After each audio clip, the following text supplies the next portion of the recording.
Hay en los mitos y en las creencias de los pueblos antiguos algunas historias acerca de contravenciones en el desplazamiento del sol. Algunas veces los dioses pudieron determinar los movimientos del sol a su gusto. Vamos a ver algunos casos. La historia de Israel, que sigue a la muerte de Moisés, está dominada por la figura de Josué. Moisés lo nombró sucesor para que condujera finalmente a su hueste a la tierra prometida y la conquistara. Era un guerrero valiente. Cuentan que Josué había hecho alianza con los habitantes de Gabaón. Junto con ellos, Josué iba a luchar contra Adonisedec, el rey amorreo de Jerusalén, que se oponía a la llegada de los fugados de Egipto. Adonisedec se asustó. Gabaón era una ciudad importante que de ningún modo debía aliarse a los hombres de Josué. Entonces Adonisedec y los amorreos atacaron Gabaón para destruirla. Josué ayudó a los de Gabaón, a los que llamaremos gabaonitas, y lo hizo de una manera milagrosa. Primeramente, rogó para que un granizo terrible cayera con toda exactitud sobre los amorreos. Y efectivamente cayó un granizo con una puntería tal que los amorreos comenzaron a dispersarse. Pero ya estaba llegando la noche, o se calculaba que la noche iba a ayudar a estos citados amorreos a huir. Entonces, Josué, mediante nuevas y oportunas plegarias, consiguió que el sol se detuviera sobre Gabaón. El sol quedó quieto un día entero en la posición de la mitad de la tarde. Y así los amorreos no pudieron huir y los guerreros de Josué tuvieron tiempo y luz para encontrar y matarlos, a estos amorreos que desde luego ya venían un poco perturbados por la espesa lluvia de piedras que les había caído antes desde el cielo. Cuenta Voltaire que en Israel se produjo 2 veces la manipulación del sol. La otra es la que sigue. Textos rabínicos y el Antiguo Testamento, más precisamente el Libro de los Reyes, hacen referencia al rey Ezequías, que gobernó, según se cree, entre los años 715 y 687 a.C. Ezequías tenía un profeta que era Isaías, nada menos.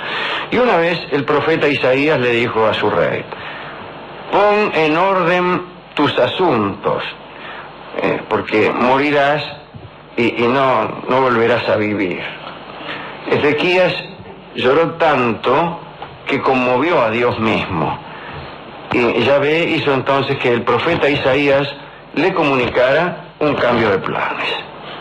Ezequías viviría 15 años más. El rey se alegró, pero casi podríamos decir que dudó, y le preguntó al profeta si podía enviarle una señal para saber que verdaderamente tal cosa sucedería. Isaías, en permanente contacto con la divinidad, le hizo a Ezequías la siguiente propuesta: ¿quieres que la sombra del sol se adelante como señal? Y Ezequías le contestó que eso era fácil.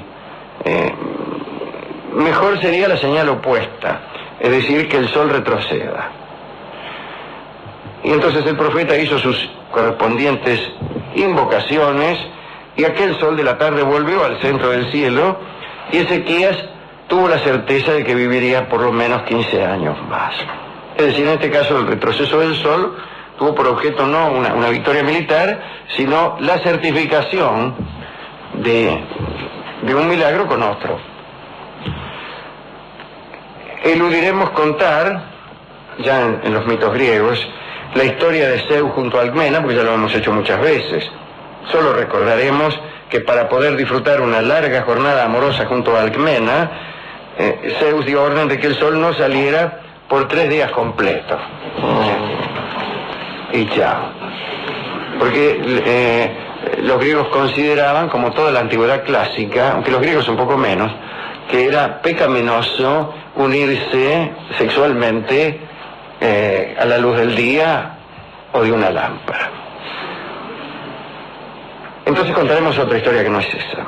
Helio, el sol, recorre el cielo montado en un carro que arrastran corceles velocísimos que se llaman Pirunti, Eo, Aetón y Flegonte. Al anochecer, después de su viaje, llega ese carro al océano y allí se bañan los fatigados caballos.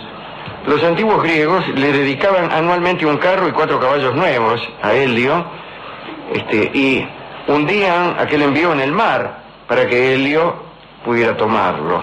Creían que después de un año entero de atravesar el firmamento, los antiguos caballos estarían estropeados y por ningún motivo Helio debía retrasar su salida.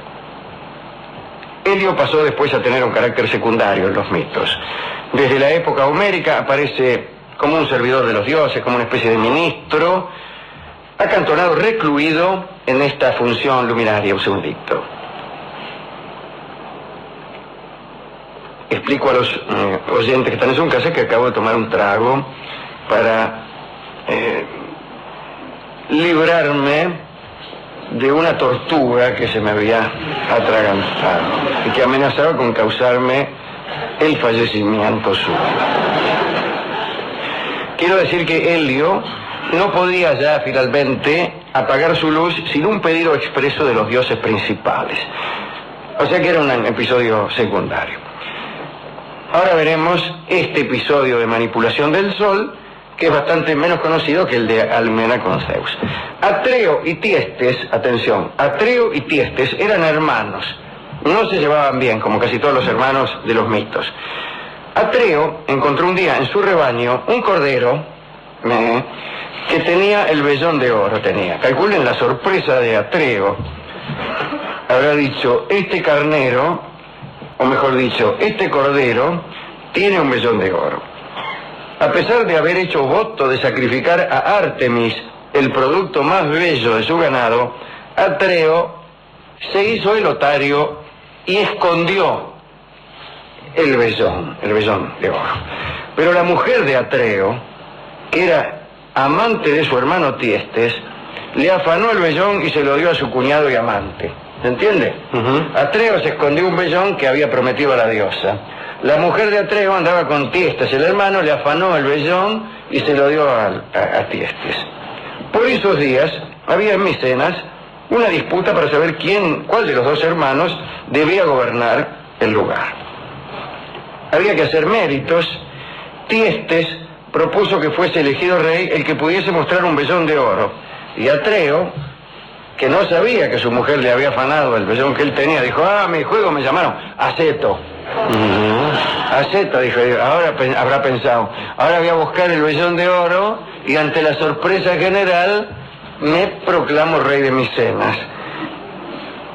Pues, antes de que Atreo pudiera siquiera ir a buscarlo, quizá para ahorrarnos la parte del cuento que consiste en relatar cómo Atreo no lo encontraba, y preguntaba y renegaba diciendo que en esa casa todo se perdía, etcétera. Digo, para evitar esa cosa que hubiera hecho decaer la historia en una historia cotidiana de oficina, Tiestes peló el vellón de oro que lo tenía ahí nomás y fue proclamado rey en menos que un gallo canta. Pero Zeus intervino, dijo que había habido trampa.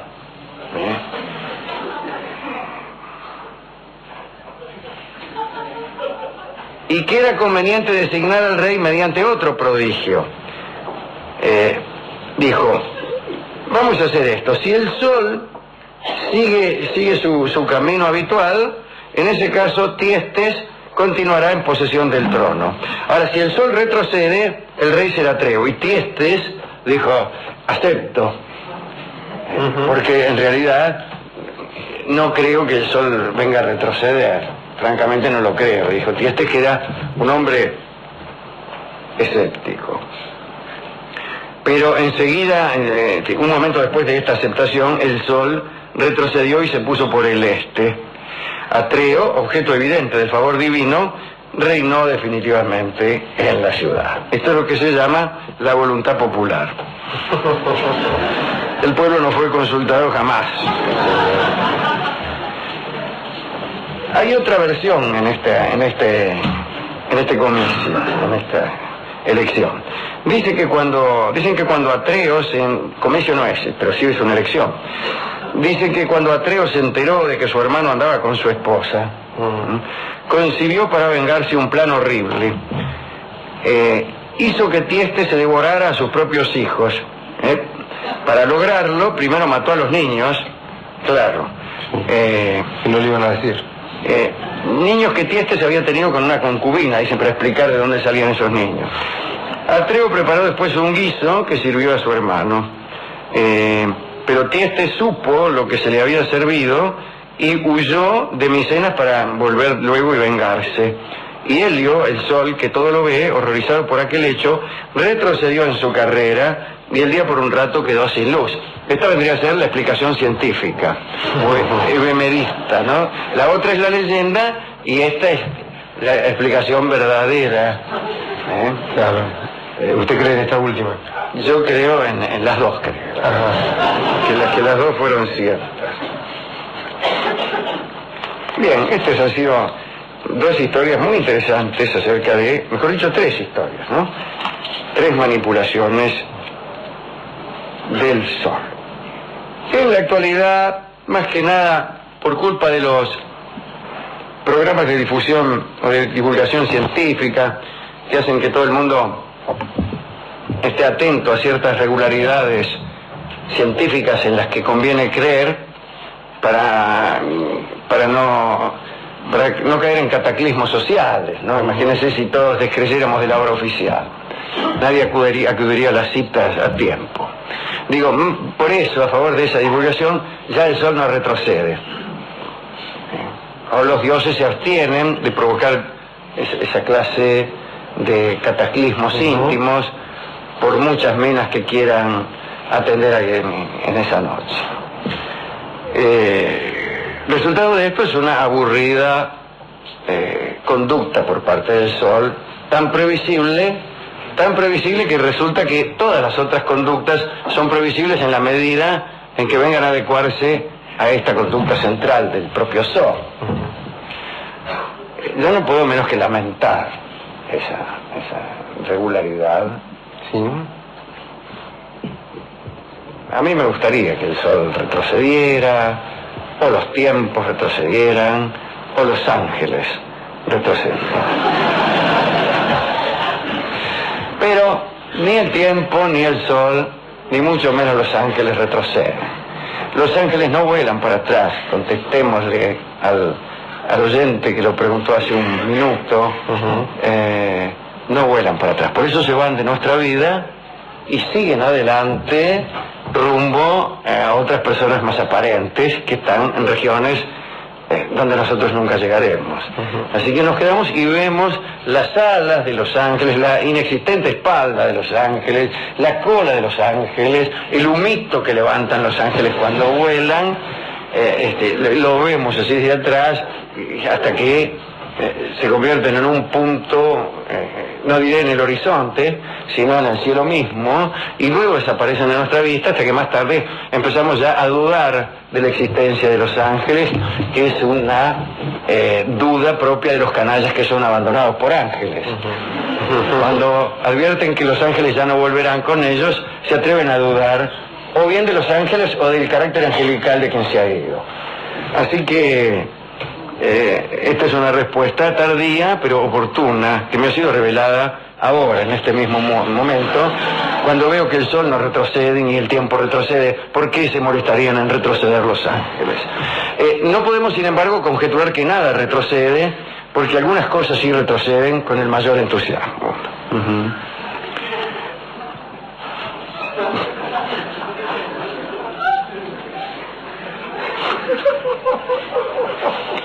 Hemos ido caminando para atrás a la discoteca a buscar un tango, una canción acerca de este asunto, ¿no? Y encontramos uno. Es un tango de Astor Piazzolla que se llama Sentido Único. Está muy bien ese título, ¿eh? Me dirá usted que es más bien una idea de tránsito, probablemente la que ha tenido Astor, y no una idea metafísica. ¿Quién sabe, diré yo? Y quién sabe si una idea de tránsito no puede, llegado el caso, convertirse en una noción metafísica. Lo toca en solo de piano el pianista